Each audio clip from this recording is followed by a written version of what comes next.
खुद बहन जी ने उनको अनमेच्योर कहा, आपने पढ़ा होगा। मैं उनसे झगड़ा नहीं चाहता, तो उनको क्या पता था, उनको तो इस बार एहसास हुआ, लेकिन मुकदमा होते क्या हुआ, अभी तो जेल भी नहीं गए। कहीं गलती से जेल चले गए तो पता लग जाएगा कि जेल की दुनिया कैसी है। ये जीवन इतना आसान नहीं है, ये जीवन इतना आसान नहीं है। और अगर इतना आसान होता तो हर कोई जेल चला जाता। मैंने तो उनसे कहा, छोटे भाई भीम आर्मी ज्वाइन कर ले तो सीख लेंगे। चलिए, उनकी तरह भाषण देने वाले हमारे यहाँ बहुत सारे साथी हैं, और मुझे उनकी शैली बड़ी पसंद आ रही थी वो। और मैं सोचता हूँ थोड़ा सीख जाएंगे तो फिर वो बिना पढ़े बोलेंगे तो बहुत आनंद आएगा। देखिए बहन जी हमारी लीडर हैं, आज भी लीडर है, मैं उनको एक्सेप्ट करता हूँ। उपचुनाव में देखो, बसपा चुनाव तो नहीं लड़ाती, उपचुनाव मैं आपको दिखाऊंगा। इस बार सारे सीटों पे चुनाव लड़ना पड़ेगा, और नहीं लड़ेंगे तो आप देख लेना क्या होगा, और लड़ेंगे तो भी आप देख लेना क्या होगा। तो अगर बहन जी आपके साथ नहीं है तो आपने चंद्रशेखर को कहाँ साथ लिया? चंद्रशेखर को आपने अपने मन से छोड़ा ना, तो इसका मतलब आप कहाँ चाहते हो कि हमारी लीडरशिप जिंदा रह जाए? क्या हम गुलाम है क्या इस देश में? हमारे कहावत है, हम पश्चिम के और गांव से आते हैं कि दूध का जला हुआ छाछ भी फूक फूक के पीते हैं। इसको थोड़ा और समझिए, जब दूध से मुंह जल जाता है ना, तो आदमी छाछ भी दूध जैसी लगती है तो उसमें फूक मार के देखता है। बहुत हो गया सर, बहुत भरोसा कर लिए और बहुत ठगे गए। अब ठगने की ज्यादा उम्मीद मत करें। उन पे अगर 271 प्रमाण पत्र इकट्ठा हो जाए तो मुझे बता देना आप। मतलब अगर ऐसा मौका बनता मैं है तो आप जाने के लिए तैयार हैं? मैं ये आपसे ये कह रहा हूँ, अगर हो जाए तो मुझे एक फोन करवा देना, मैं फिर अपनी ड्यूटी अपने आप अदा कर लूंगा। मैंने तो आपके यहाँ भी कहा था कि रानी का बेटा राजा नहीं बनेगा, राजा वो बनेगा जिसको जनता वोट देगी। कोई बातचीत हुई थी चुनाव से हाँ पहले? हुई थी, सब हुई थी। तो क्यों नहीं माने? ठीक है, ऐसा है, मैंने सभी से बात की। अब उनको लगा होगा कि हमेशा आदमी की जरूरत नहीं है। चलिए, मैं भाजपा के खिलाफ लड़ रहा था और वो स्ट्रांगली लड़ रहा हूँ, विपक्ष की भूमिका अदा कर रहा हूँ, लेकिन ये जो अलायंस दूसरा था, इन्होंने कौन सी कोई मेरी मदद की?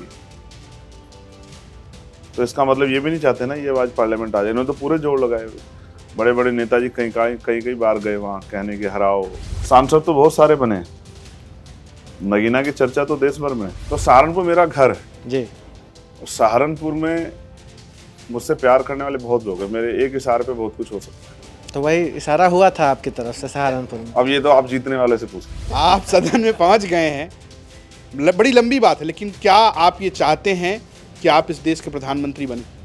तो ऐसा है, जीने दीजिए कुछ दिन।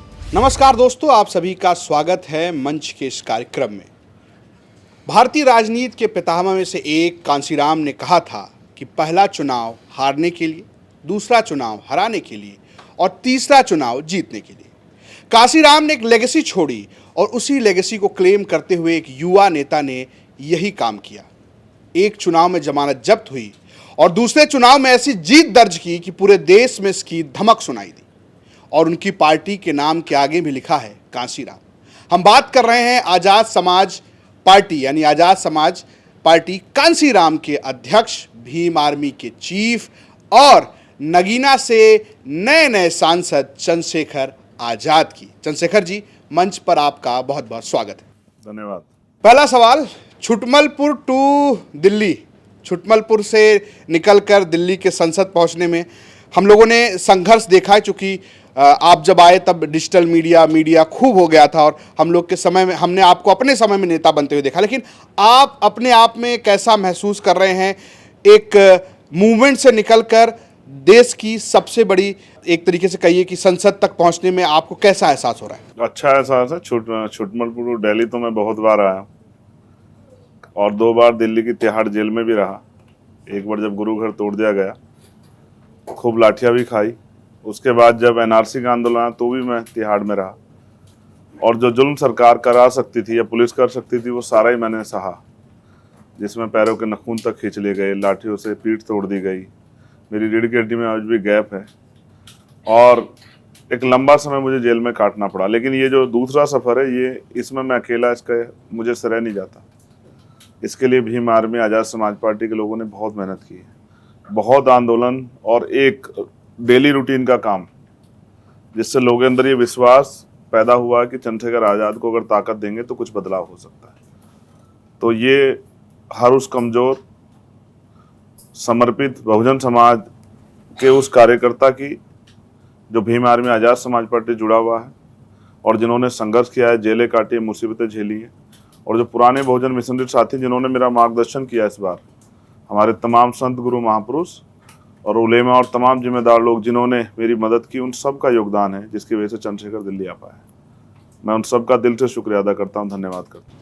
नहीं, एक जिस तरीके से आंदोलन होता है, आप आंदोलन से निकले हुए नेता हैं, कहा यह जाता था कि चंद्रशेखर भीड़ जुटा लेते हैं, चंद्रशेखर के साथ समर्थक आ जाते हैं, भीम आर्मी के लोग कहीं भी खड़े हो जाते हैं, लेकिन जब चुनाव की बारी आती है तो जमानत जब्त हो जाती है। राजस्थान भी लड़ते हैं, मध्य प्रदेश भी लड़ते हैं, खाता नहीं खुलता है। इस बार क्या सीखा आपने? कैसे ये हुआ कि आपको किसी ने साथ नहीं दिया? कोई गठबंधन नहीं, ना इंडिया में थे ना एनडीए में थे, आपके खिलाफ कुछ लोग आकर मंच से प्रचार भी कर रहे थे कि कोई भी जीत जाए, आप नहीं जीतना चाहिए। पॉसिबल कैसे हुआ ये? देखिए, पहले आपने कहा कि भीड़ थी, ये भी आप ही लोग कहते थे कि भीड़ है, वोट नहीं, जबकि मैंने इसे कई बार गलत साबित किया। मैंने इसको मध्य प्रदेश, राजस्थान में भी गलत साबित किया, क्योंकि बहुत कम मार्जिन से हम लोग कई सीटें जीतते जीतते रह गए। लेकिन भारतीय राजनीति में सफल लोगों को ही नेता माना जाता है, उन्हीं की बात को मजबूत बात माना जाता है, उन्हीं को अगर वो किसी भी तरह की जीत जाए तो उनकी रणनीति को स्वीकार किया जाता है, हार जाए तो उनको नकार दिया जाता है। ये भारतीय राजनीति का एक चेहरा है। मेरा ये मानना है कि राजनीतिक आप कर किस लिए रहे, ये इसके पीछे अगर आपके पीछे उद्देश्य नहीं है तो लक्ष्यहीन कोई भी कार्यक्रम वो बेकार है। तो हमने विपक्ष की भूमिका अदा की मध्य प्रदेश, राजस्थान में भी, और बहुत अच्छा वोट हमें मिला। और यूपी में हमने एक सब लोगों ने मिलकर ये तय किया, भारतीय राजनीतिक स्वरूप को समझते हुए कि पहले रिजल्ट देना है, तो सब लोग वहाँ लगे। बूथ कमेटी, सेक्टर कमेटी, विधानसभा कमेटी तैयार की गई, भाईचारा बनाया गया, और फिर एक लंबा समय वहाँ मैंने खुद भी दिया। जनता नेता को बीच में देखना चाहती है, वो उसको सुनना चाहती है, अपनी बात कहना चाहती है, और वो उससे विश्वास भी चाहती है कि चुनाव के बाद अगर परिणाम बहुत अच्छे रहे या खराब रहे, वो हमारे साथ रहेगा। तो जो नीति आज़ाद समाज पार्टी के सीनियर नेताओं ने, भीम आर्मी के नेताओं ने बनाई, उस पर हम लोग चले और सफलता मिली, क्योंकि हम गांव-गांव तक लोगों से पहुंचे। गांव में रहने वाला आदमी ये सोच के बैठा हुआ कि कोई तो आएगा उनके सुनने के लिए। तो क्योंकि भीम आर्मी वैसे एक बहुत बड़ा नाम है चंद्रशेखर आज़ाद का, तो उनको अच्छा लगता था जब मैं वहाँ जाता था। तो उनको विश्वास था कि जो आदमी बिना चुनाव के, बिना इतना बड़ा नाम होने के बाद हमारे बीच में आकर बैठ रहा है, तो कल ही हमारी मदद करेगा। तो जनता के विश्वास ने, मैं नगीना की वहाँ जनता का धन्यवाद करूँगा। उन्होंने जो विश्वास जताया, मैं उस पर खरा उतरूँगा। मैं ये भी वादा करता हूँ कि जितने लोगों ने मुझे वोट दिया और जितने लोगों ने नहीं दिया, मैं उन सब के सम्मान कर उनके हितों की रक्षा करूँगा। 16.5 लाख लोगों के लोकसभा है मेरी, सबके लिए, हर एक आदमी के लिए मुझे व्यक्तिगत संघर्ष भी करना पड़ा। पार्लियामेंट के बाहर दोनों जगह करूँगा, उनके मुद्दों पे, उनकी लड़ाई के लिए। और ये भीड़ नहीं है सर, ये प्यार करने वाले वो लोग हैं, क्योंकि भीड़ तो पैसे पे बुलाई जाती है। कभी मैंने ना, मेरे पास पैसा देने को था, ना मैंने कभी खर्च किया। हमेशा मुझे तो चुनाव भी पूरा उन्होंने लड़ाया। आपने देखा होगा, यूपी तक ने चलाया भी था कि मैं केतली लेके जाता था और वो पैसे भी देके भेजते थे मुझे तेल के खाने के। तो ये सब कुछ हुआ जनता के विश्वास से, और यही लोकतंत्र है कि जनता जिसको चाहे ताकत दे सकती है। मैंने तो आपके यहाँ भी कहा था कि रानी का बेटा राजा नहीं बनेगा, राजा वो बनेगा जिसको जनता वोट देगी। तो जनता ने वोट दे के बनाया, अब मेरी जिम्मेदारी उस पर खरा उतरू। इस चुनाव से लगभग 8 महीने पहले, 9 महीने पहले, अगर मैं गलत नहीं हूँ, एक दुखद घटना हुई, आप पर हमला हुआ, और उस हमले के बाद एक बड़ा मंच सजा दिल्ली में। बहुत सारे नेता आए, मैं नाम लेता हूँ, जयंत चौधरी उस मंच पर थे, संजय सिंह आम आदमी पार्टी के उस मंच पर थे, समाजवादी पार्टी से अखिलेश यादव के प्रतिनिधि के तौर पर अतुल प्रधान उस मंच पर थे, और ये कहा गया कि दिल्ली अब आएंगे चंद्रशेखर आज़ाद। लेकिन जब नगीना में मंच सजा, तब कोई साथ नहीं था। मैं एग्जैक्ट डेट ही बता देता हूँ, 21 जुलाई का दिन है, और वो मंच लगा था मेरे ऊपर गोली चलने के बाद। एक अच्छी बात यह है कि मेरे जीवन में एक महीने का बड़ा महत्व हो गया है। जैसे मैं 8 जून को जेल गया 16 महीने के लिए, जैसे मेरे ऊपर गोली चली 28 जून को, और मेरा परिणाम भी आया 4 जून। तो जून ने मुझे बहुत कुछ सिखाया। तो जिन साथियों ने जो उस समय साथ थे, और क्योंकि मैं समझता हूँ कि अलायंस का कुछ विषय ऐसा है कि वो बनता है, अलग हो जाते हैं। जिस तरह भारत में जो एक अलायंस था अभी, इंडिया अलायंस, तो उसको आप इस तरह देखो कि वो पंजाब में अलग अलग लड़ रहे थे, और बंगाल में अलग अलग लड़ रहे थे, और कई जगह पे एक साथ लड़ रहे थे। तो अलायंस एक अलग प्रक्रिया है। तो उनके मन में कोई बात रही होगी, तो उन्होंने मुझे मना कर दिया कि भाई हमें आपकी ज़रूरत नहीं। तो मैंने अपना काम किया। अगर मैं उनके साथ होता तो उसका फ़ायदा और बड़े पैमाने पर उनको ही होता। मुझे लड़नी एक सीट थी, मैंने तय किया था, क्योंकि रिजल्ट फिर मैं आपसे कह रहा हूँ कि हमें साबित करना था, और वो हमने साबित करके दिखाया कि ऐसा नहीं कि जो पैसे वाले लोग हैं वही कामयाब हो सकते हैं, वो भी कामयाब हो सकते हैं जिनके मन में संकल्प है। और हम काशीराम साहब को नेता मानते हैं, तो काशीराम साहब कौन से पैसे वाले थे, नौकरी भी उन्होंने छोड़ी क्लास 1 की। तो उन्होंने लोगों को, जनता को जागरूक किया, और मैं भी इसलिए, और हमारा पूरी मूवमेंट इसलिए काम कर रही है कि जनता जागरूक हो जाए। रजत भाई, बहुत इंपॉर्टेंट बात है, कहते हैं कि भारत संविधान से चल रहा है, लेकिन संविधान को 90% लोग जानते ही नहीं कि संविधान में उनके अधिकार क्या है, उनके कर्तव्य क्या है।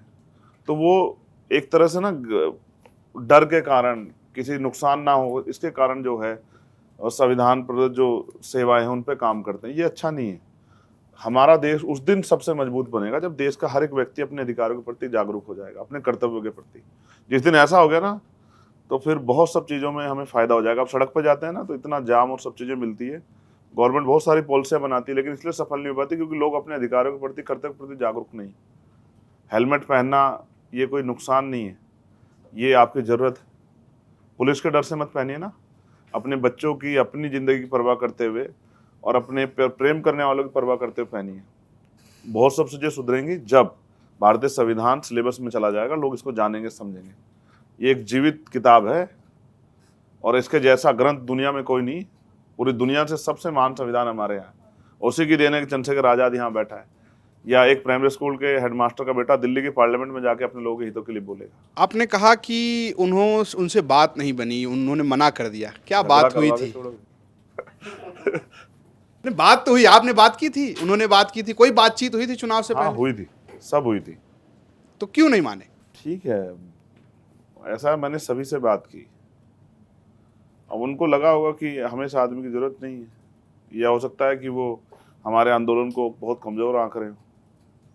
ठीक है, मुझे उनसे कल भी कोई उनसे बहुत उम्मीद नहीं थी। मैंने एक दिन आप ही के यहाँ कहा था, अगर आपको याद हो, कि आदमी को अपनी लड़ाई स्वयं लड़नी पड़ती है। कोई भी दल अलायंस करेगा तो ऐसा नहीं कि मुझे कंधे बिठा के छोड़ के आएगा पार्लियामेंट में।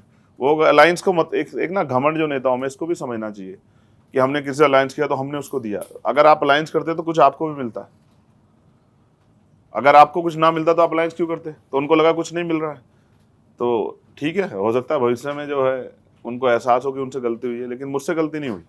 मैंने फिर भी अपनी जिम्मेदारी को अदा किया, और इसका उदाहरण है फर्स्ट फेज। अब फर्स्ट फेज को जब मेरा चुनाव था, उसका प्रचार कितना था, उसके आसपास की हवा क्या थी, आप रिजल्ट में आंकड़ों में देखोगे तो आपको पता लग जाएगा। उसके बाद भी मैंने पहले भी कई बार कह दिया, आज फिर कह रहा हूँ, इंडिया अलायंस का एक साथी खड़ा होकर बताए कि वो बिना अम्बेडकरवादियों के वोट के जीता है, तो मैं उसको मान जाऊँगा। आपने इंडिया अलायंस का नाम लिया, अभी सरकार बन गई भारतीय जनता पार्टी एनडीए की, लेकिन इस बार बीजेपी को बहुमत नहीं मिला। और अब चूंकि आपकी पार्टी से आप एक सांसद हैं, अच्छा लगता है जब इलेक्शन कमीशन की साइट पे होता है। मैं बहुत दिन से सोच रहा था, आपको पता है, मैं आपकी बात रोकते हुए कह रहा हूँ कि जब झारखंड चुनाव के बाद मैं इस आंदोलन में आया तो मुझे बहुत दिन से इंतजार था। झारखंड चुनाव में जब हम जीतते तो रंग लगाते थे, इस बार बहुत दिनों बाद रंग लगा।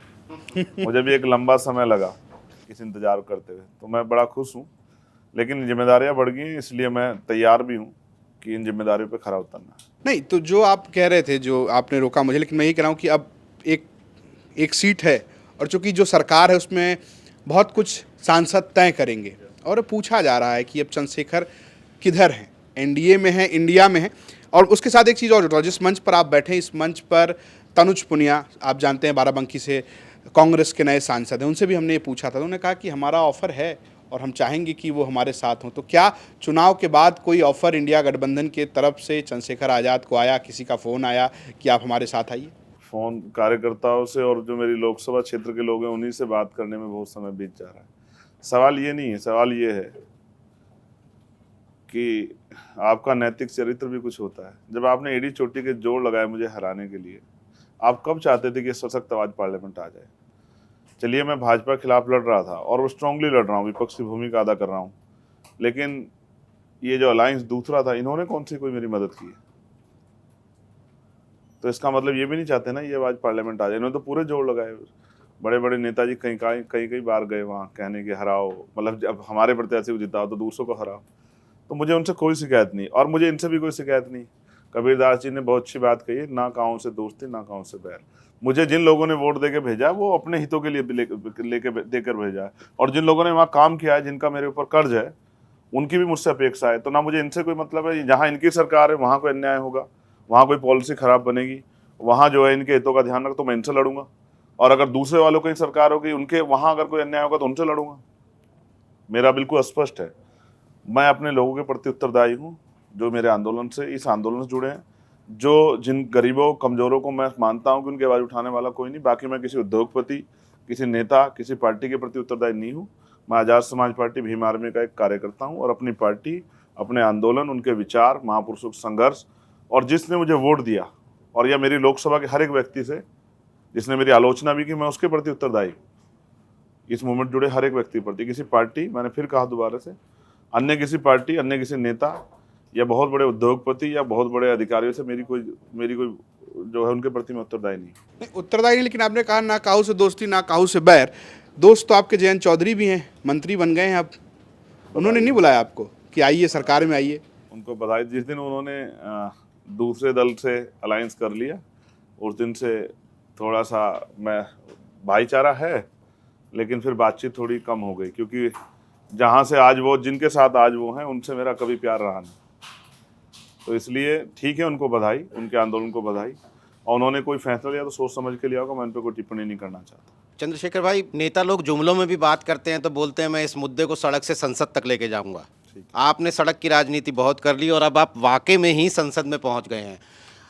आप किसी पार्टी का हिस्सा नहीं हैं, अकेले सांसद हैं अपनी पार्टी का। 543 सांसदों की उस भीड़ में आप अपनी मौजूदगी, अपने सरोकार, अपने लोगों के मुद्दों को कैसे जगह दे पाएंगे?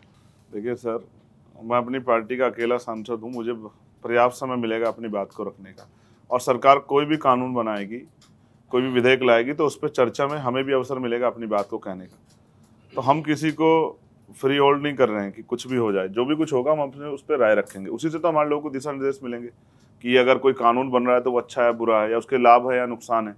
सरकार कोई भी पॉलिसी होगी, कुछ भी होगा।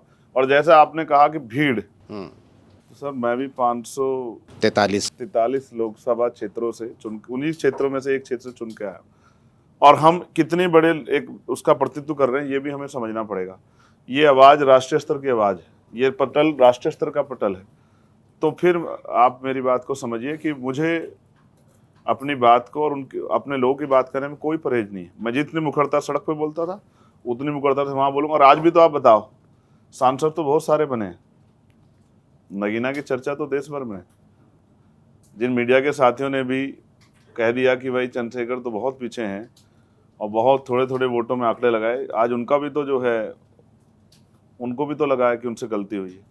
तो मैं फिर आपसे कह रहा हूँ कि मैं अपनी बात को मजबूती से रखूँगा और सड़क पे उससे ज़्यादा मजबूती से रखूँगा, क्योंकि मुझे अपने लोगों को भी दिशा निर्देश देने की वो अपनी तैयारी मजबूत करते रहें।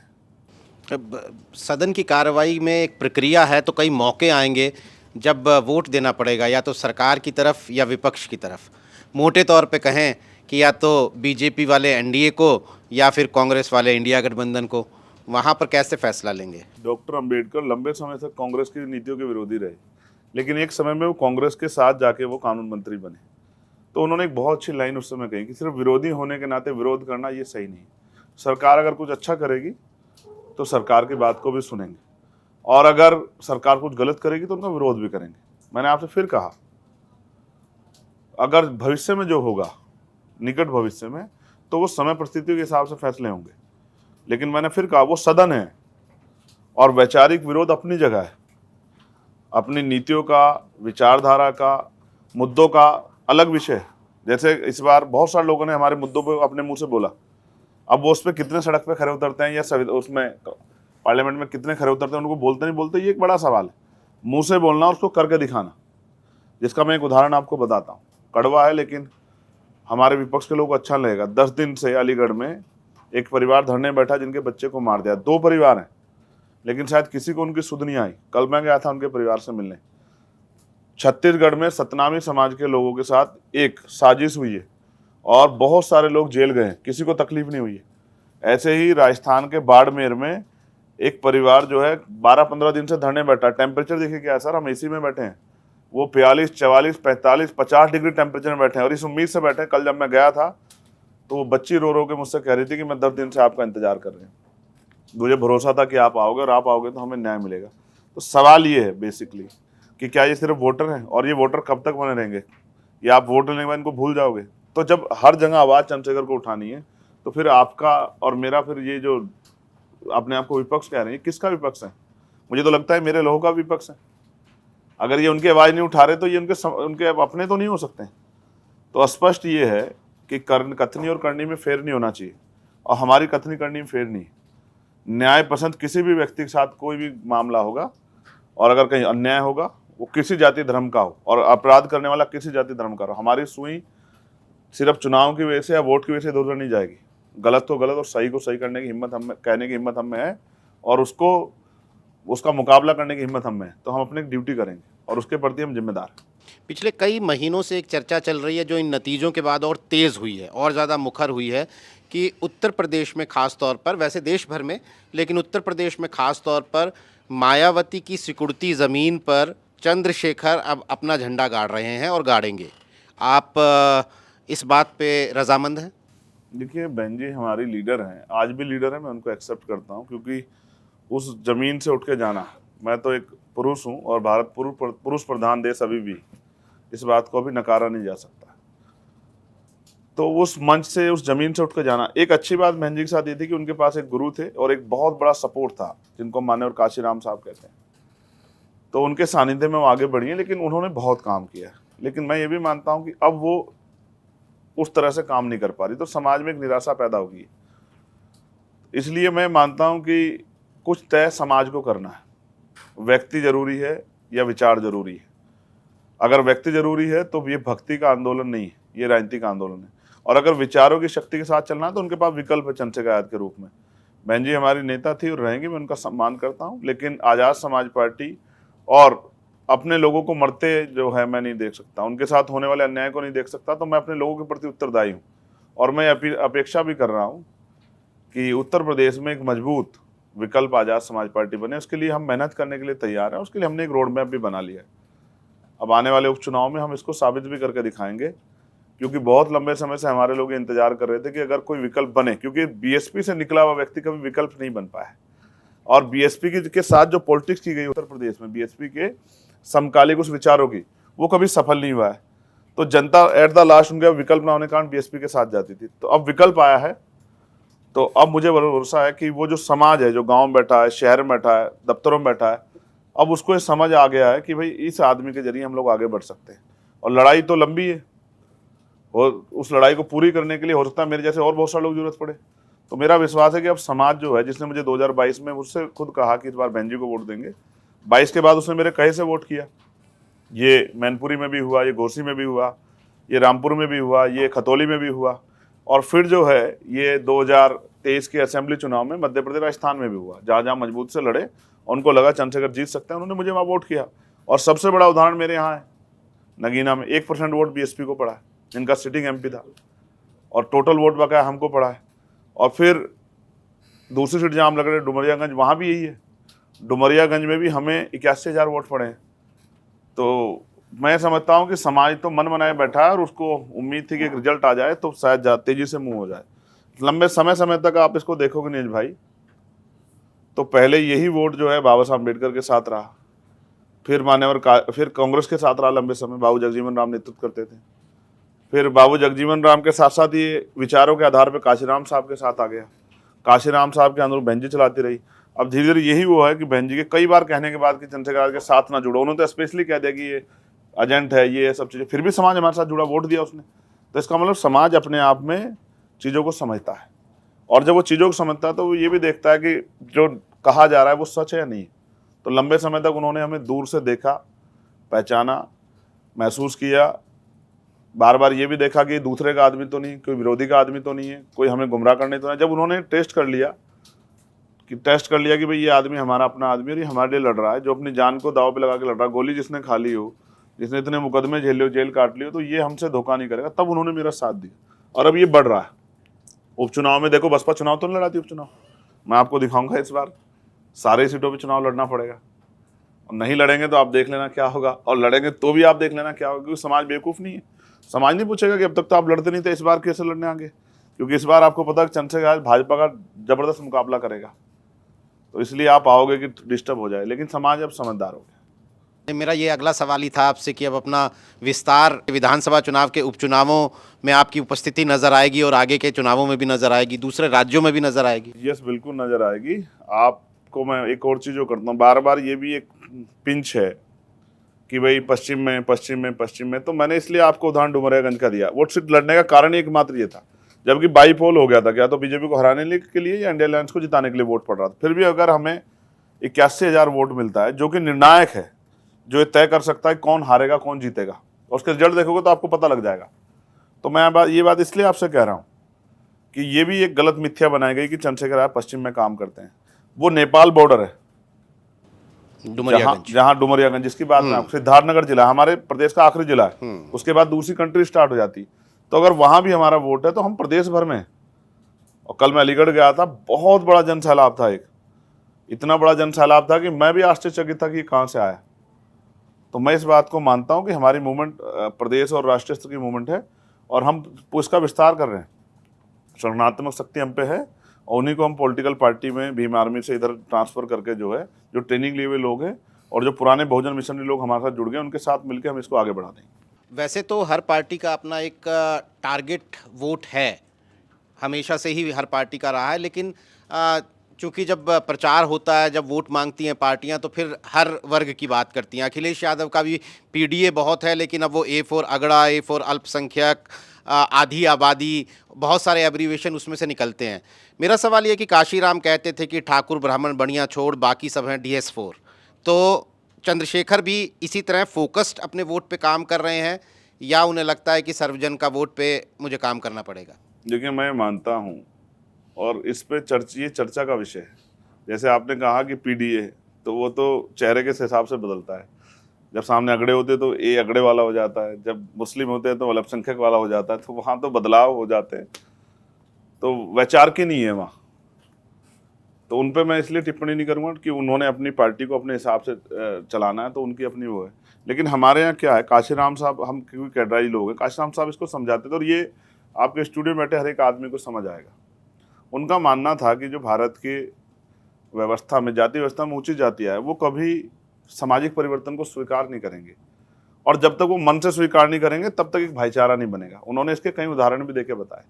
उन्होंने कहा अगर हम ऊंची जाति के लोगों को पार्टी में शामिल करेंगे, और जब हम उनसे सामाजिक परिवर्तन के बारे में चर्चा करेंगे, तो वो ऐसा होगा कि एक पहिया गाड़ी का आगे की तरफ जाएगा और एक पीछे की तरफ जाएगा।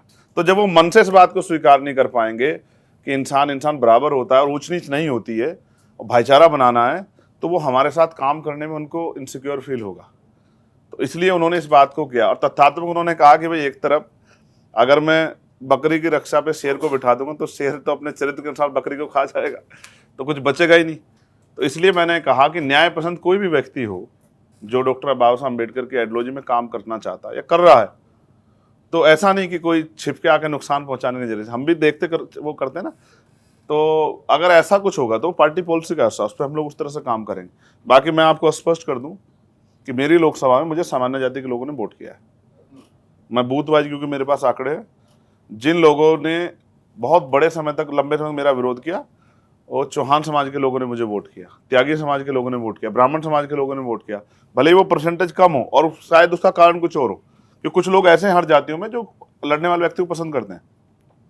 उन्होंने मुझसे खुद कहा, वैसे समाज के लोगों ने, कि देखो भाई, हम आपके लड़ाकापन से पसंद करते हैं, हमें एहसास है कि ये आदमी पार्लियामेंट में जाके हमारे क्षेत्र के लिए लड़ेगा, क्योंकि कोई भी जो है चुनाव के बाद हमारे बीच आया नहीं।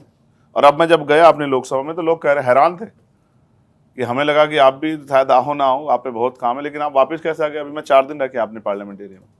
तो मैंने कहा कि भाई, मैं आपने ही तो मुझे इज्जत दी है, तो आपके बीच रहूँगा तो कहाँ रहूँगा।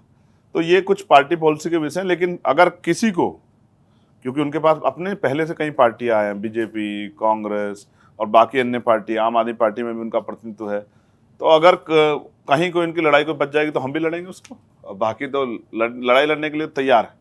प्रतिनिधित्व तो एक सवाल है, उस पर जो है पार्टी का ये पॉलिसी का मामला है, उस पर मैं अपने आप से कुछ नहीं कह सकता। चंद्रशेखर भाई, आपने जून के महीने का जिक्र किया, तो हमारी शुभकामना है कि जून का महीना आपके लिए हमेशा बेहतर साबित हो आने वाले समय। धन्यवाद। तो मेरा सवाल यह है कि आपने कहा कि ना काहू से दोस्ती ना काहू से वैर, लेकिन एक दोस्ती की चर्चा है, अब उसकी पुष्टि आप करें तो ज़्यादा बेहतर है, या उसे खारिज कर दें। कहा गया कि नगीना से सहारनपुर की दूरी ज़्यादा नहीं है, और सहारनपुर ने नगीना की मदद की और नगीना ने सहारनपुर की मदद की, और दोनों लोग चुनाव जीत गए। ऐसा हुआ था क्या? अब ये कौन कह रहा है? नहीं, चर्चा है।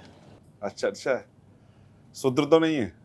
क्योंकि मीडिया की बहुत बड़ी चर्चा इस बार फेल हुई है एग्जिट पोल में। तो सहारनपुर मेरा घर है जी।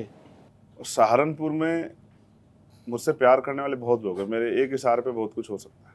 तो वही इशारा हुआ था आपकी तरफ से सहारनपुर में। अब ये तो आप जीतने वाले से पूछ लो। नहीं, इमरान मसूद से आपकी दोस्ती की चर्चा है, मैं नाम भी ले रहा हूँ।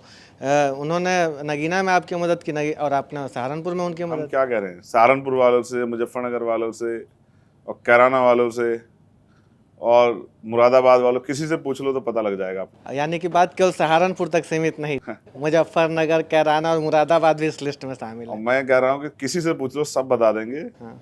कि हमारा किससे कितना प्यार है। चलिए, दोस्ती यारी बनी रहे।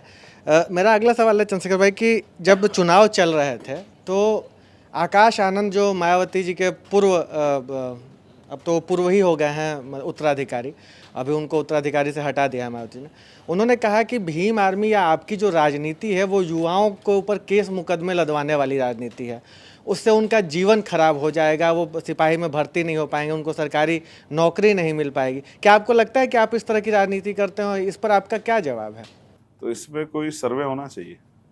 अब देखो, वो मुझे कंपटीटर मानते हैं, इसलिए वो इस तरह की बातें करते हैं, जबकि सच ये है कि मैंने कभी उनको कंपटीटर माना नहीं। उनके जिस परिवार से वो आए, एक बड़ी लेगेसी है उनके यहाँ, लेकिन बहुजन आंदोलन कभी भी ये उत्तराधिकारी पॉलिसी पे कामयाब नहीं रहा है। आप इसको अगर समझेंगे ना, देखो ये कि बाबा साहब मध्य प्रदेश में पैदा हुए, काम उन्होंने महाराष्ट्र में जा किया, और काशीराम साहब कभी उनसे मिले नहीं। काशीराम साहब पैदा हुए पंजाब में, वो काम कर रहे थे महाराष्ट्र में, तो विचारों का जोड़ था। तो बाबा साहब के परिवार के लोग राजनीति में कामयाब नहीं हो पाए और काशीराम साहब के परिवार के लोग भी राजनीति में कामयाब नहीं हो पाए। तो मेरा उनसे कहना है कि वो, क्योंकि खुद बहन जी ने उनको अनमेच्योर कहा, आपने पढ़ा होगा, मैं उनसे झगड़ा नहीं चाहता, लेकिन मैं एक बात स्पष्ट करूं कि किसी के संघर्ष का मजाक नहीं उड़ाना चाहिए। ये बहुत आसान है किसी पर टिप्पणी करना। जो लोग मुझे अब जानेंगे उनको चंद्रशेखर सांसद के रूप में दिखाई देगा, लेकिन उन्होंने पिछले 10 साल का चंद्रशेखर नहीं देखा, जिसने 10 साल तक दिन रात एक किया है, जिसने 50 डिग्री टेम्परेचर में गर्म सड़क पर बैठ के आंदोलन किया है, जिस शरीर में जितनी हड्डियां नहीं उससे ज़्यादा लाठियां खाई हैं उसने, और खूब अपमान सहा है, और जेल में रातें काटी हैं, वो रातें जिनकी सुबह नहीं होती है। एक समय तक आंखें अपने आप ही जाके सो जाती हैं, और एक लंबा समय और परेशानियां, जब आप पे जुल्म, आपके लोगों पे जुल्म, आप पर जुल्म, और आप घिर जाएं, तो उनको एहसास नहीं है कि मुकदमा कब होता है और सरकारें मुकदमा क्यों करती है। उन्होंने एक भाषण दिया, उनके ऊपर मुकदमा दर्ज हुआ। तो जब आप खरी बात कहोगे और वो बात सरकार को चुभ जाए, या फिर जब आप जो लड़ाई लड़ रहे हो सरकार को उससे कोई खतरा हो, तो मुकदमा करेगी सरकार। तो उनको क्या पता था, उनको तो इस बार एहसास हुआ, लेकिन मुकदमा होते क्या हुआ, अभी तो जेल भी नहीं गए। कहीं गलती से जेल चले गए तो पता लग जाएगा कि जेल की दुनिया कैसी है। ये जीवन इतना आसान नहीं है, ये जीवन इतना आसान नहीं है। और अगर इतना आसान होता तो हर कोई जेल चला जाता। माँ हाथ रोक लेती, मेरी बहुत दिन पुरानी लाइन है। अगर पता लग जाए माँ को कि बेटे कुछ हो सकता है वहाँ जाने पे आंदोलन में, तो माँ हाथ फोड़ के रोक लेती कि मैंने तुझे इसलिए पैदा नहीं हुआ। और हमारे यहाँ कहते हैं गाँव में कि हर माँ चाहती है चंद्रशेखर आजाद और भगत सिंह पैदा हो, लेकिन हो पड़ोसी के यहाँ, क्योंकि उनको बलिदान भी देना, शहादत देनी। तो वो अभी धीरे धीरे सीखेंगे, तब उनको पता लगेगा कि मैं अकेला नहीं, बहन जी पे मुकदमे हुए हैं, उनको भी जेल जाना पड़ा है। कोई अपने मन से नहीं जाता जेल। काशीराम साहब भी जेल गए शराब भट्टी आंदोलन में, अपने मन से नहीं जाता कोई। और आंदोलन कब उतरता है आदमी, पता है आपको? तब उतरता जब बिल्कुल असहाय हो जाता, जब लगता, निराश हो जाता कि अब न्याय नहीं मिलेगा, तब सड़क पर उतरता है। जब उसको पता है कि उसको लाठी पड़ सकती। कितने ऐसे लोग हैं जिनके आंदोलन में जान गई। जब उसको पता होता कुछ भी हो सकता है, उसको पुलिस उठा के ले जाएगी, मारेगी, तमाम तरह की मुसीबतें उसके सामने करेगी, उसके परिवार क्या झेलना पड़ेगा। मेरे परिवार से पूछ के देखो, किस दिन समय मिले तो मेरी माँ बताएगी कि उसके ऊपर क्या बीतता है जब मेरे बदन पे लाठियां पड़ती हैं। जिसने मुझे फूल की तरह पाला हो, जब मैं तकलीफ में, जब मेरे ऊपर गोली चलती है, मैं लथपथ होता हूँ खून से, तो उसके ऊपर क्या बीतती है। ये आसान है कहना, संघर्ष का मजाक उड़ाना आसान है। काशीराम साहब कहते हैं स्वाभिमानी लोग संघर्ष की परिभाषा समझ सकते हैं, तो जिसने संघर्ष नहीं किया वो नहीं समझ सकता बेचारा। और समझ जाएंगे, अभी समय उन पर बहुत धीरे धीरे समझ जाएंगे। हालांकि काशीराम जी ने ही तो मायावती जी को अपना उत्तराधिकारी बनाया भी था ना, मतलब वही परंपरा को वो आगे बढ़ा रही थी। अगर वो आकाश परिवार से नहीं बनाया था, उनकी काबिलियत के आधार पर बनाया था। अब तो परिवार के आधार पर बनने लगे। ये फर्क है। तो मैं उनको नहीं कह रहा हूँ, मैं उनसे कह रहा हूँ कि आओ ना मैदान में, मुझे गाली देना बंद करके जिनसे लड़ाई उनसे लड़ो, तो फिर पता लगेगा मुकदमे कितने लगते हैं। अभी तो आप मुझसे गाली दे रहे हो तो वो भी खुश हैं कि चलो तो आपस में लड़ रहे हैं, मैं तो आपसे लड़ ही नहीं रहा हूँ। उनको भी बड़ा सुकून पड़ता होगा कि ये तो आपस में लड़ रही हैं दो ताकतें। और मेरे छोटे भाई, मेरी बहुत मंगल कामना, व्यापारियों को व्यापार करना चाहिए, राजनीति नहीं करनी चाहिए। चलिए, बड़ी टिप्पणी है आपकी। हालांकि बाबा साहब के परिवार से भी महाराष्ट्र में राजनीति में है, बहुजन वंचित अघाड़ी है, जिस पर ये विपक्ष आरोप लगा रहा है कि इंडिया अलायंस कि उन्होंने कई सीटों पर हरा दिया बीवीए ने उन लोगों को महाराष्ट्र में, वरना नतीजे कुछ और होते। मैं सवाल यूपी से जोड़ देता हूँ। ठीक है। मायावती को आपने माना कि उन महान नेताओं की लिस्ट में वो हैं आपके, Yes, जिनको आप हमेशा मानेंगे, रिगार्ड्स करेंगे। लेकिन अगर हम मायावती जी की सियासत को आज खड़े होकर 2024 में जून के महीने में हम जब देख रहे हैं कि उनकी पूरी बहुजन आंदोलन के लिगेसी को लोग भूल के उन पर बीजेपी के बी टीम का ठप्पा लगा रहे हैं, क्या आप इस बात से सहमत हैं कि मायावती बीजेपी की बी टीम? क्यों सहमत हूँ? क्या कोई बपोती है किसी की, वही लोग राजनीति करेंगे? आपने किसको आगे बढ़ाया? मुझे जवाब दो आप। बहन जी आपके साथ अलायंस में नहीं गई, लेकिन मैंने आपको खतौली जिता के दिया था। यूपी में हमारा संगठन है, राजस्थान में हम 4 लाख के करीब वोट लेके आए, कई सीटों पे बहुत कम वोट से हारे। राजस्थान में हम लोग कई सीटों पे बहुत कम वोट से हारे। हमने बिहार में भी 7-7, 8-8 हजार, 15-15 हजार वोट हासिल किया। हमने उत्तराखंड में भी हासिल किया। तो अगर बहन जी आपके साथ नहीं है तो आपने चंद्रशेखर को कहाँ साथ लिया? चंद्रशेखर को आपने अपने मन से छोड़ा ना, तो इसका मतलब आप कहाँ चाहते हो कि हमारी लीडरशिप जिंदा रह जाए? क्या हम गुलाम हैं क्या इस देश में? और मैंने आपको घटना बताई अलीगढ़ की कि जब आपके मुंह से एक शब्द नहीं निकलता है तो क्या हम अपने लोगों को मरने के लिए आपके भरोसे छोड़ दें? हम सीवर में मरते हैं, हमें मनरेगा के नाम पे 230 रुपये मिलते हैं और पूरे साल भर काम नहीं मिलता है। 100 दिन 90 दिन काम मिलता है। आपको नहीं पता है कि हमारे घर कैसे चलते हैं? और महलों में रहने वाले लोग नहीं जानते हैं कि अन्याय अत्याचार पर कैसे लड़ा। तो हम बहुत सारे दिल्ली में बैठे लोगों को नहीं पता होगा कि गरीब के किस तरह से पीने के लिए साफ पानी मिलता नहीं मिलता। गांव में जाके देखिए, अगर 200 घर है तो 199 घरों में नहीं होगा आरओ, और वो गंदा पानी पी के जी रहे हैं, अस्पताल में इलाज नहीं मिलता है। तो इनको किसने दिया अधिकार कहने का? मैं तब मानता जब ये कहते बहन जी नहीं आ रही तो चंद्रशेखर हम आपको साथ ले रहे हैं, क्योंकि इन वर्गों का वोट भी हमें चाहिए और हम आपके साथ मदद करेंगे जिससे कि इनकी बात भी उठ सके। अगर इतना बाबा साहब से तो विद्वान नहीं मैं, लेकिन जब बाबा साहब ने इन पार्टियों के होते अपना दल बनाया तो कुछ सोच के बनाया होगा, इनके चरित्र देख के बनाया होगा। जब इन्होंने हमें साथ नहीं लिया तो फिर ये किस मुंह से कह सकते हैं कि हम अपना चुनाव ना लड़ें? और इनकी वजह से इन्होंने जो हमारे यहां वोट काटने का प्रयास किया, और अगर हम हार जाते, ये आरोप लगाने वाले लोग जमीनी सच्चाई से वाकिफ नहीं है। और 10 दिन पहले तो मेरे साथ थे जब हमारा अलायंस नहीं टूटा था और ये बात चर्चा में थी, तब तो हम बुरे नहीं थे, लेकिन जैसे हम बुरे हुए तो आरोप लगाने लगे हमारे ऊपर। और बीएसपी को आप तो कांग्रेस में उस अलायंस में लाने के लिए बहुत प्रयास कर रहे थे, तो तब वो अच्छी थी, और जैसे वो साथ नहीं है तो बी टीम होगी। आपने कब चाहा दलित नेतृत्व को? जब बाबू जगजीवन राम को मौका मिला आपके यहाँ तो आपने माला खींच के किसी और के गले में गिर दी। क्या नहीं जानते हम लोग? हम पढ़े लिखे लोग हैं सर। वो समय चला गया कि हम बदमा मजदूर है। और हम जो लोग तनख्वाह पे उनके यहाँ नेतागिरी कर रहे हैं ना, उनकी हिम्मत नहीं कि अपने समाज के लिए एक सवाल खड़ा कर दे, ना अपनी पार्टी में और ना पॉलिसी पे। और आप देख लेना पार्लियामेंट में ये लोग कितने लोगों को मौका देंगे बोलने का कि उनको मुद्दे बोलो। ठीक है, ये एक चरित्र है, इसको नहीं छिपाया जा सकता। ये चाहते हैं कि हम लोग इनके मजदूर बने रहे। जैसे इस देश में मुसलमान, मुझे भी नहीं संकोच कहना है कि सिर्फ भाजपा हराने को वोट देता है, अपने किसी मुद्दे पे वोट देता है, अपना नेता नहीं पैदा करता। उस तरह चाहते हैं कि जो अम्बेडकरवादी लोग हैं, दलित पिछड़े, ये भी बीजेपी से डर के वोट करने लग जाएं। और कर दो इनको वोट और ये घर में पड़ के सो जाएंगे। अब नहीं बनी सरकार तो ये कहेंगे हमारी सरकार नहीं, और बन जाती सरकार तो कहते कि अभी जो है बीजेपी बहुत खराब कर गई तो हम कर नहीं पा रहे। अब देखूंगा ना मैं प्रमोशन रिजर्वेशन पे क्या होगा इनका स्टैंड। बहुत सारे ऐसे विषय हैं जिन पे इनका स्टैंड पूछना है, और पार्लियामेंट में मैं इनको भी कहूंगा कि बोलो, वोट लेके आना, अंबेडकर जी की फोटो दिखा के, फूले साहू की फोटो दिखा के, संविधान की फोटो दिखा के, तो आओ पार्लियामेंट में बोलो इन वर्गों के हित के लिए। जानना चाहते हैं ना कितने ओबीसी हैं, कितने एससी है, कितने एसटी है, तो बोलो।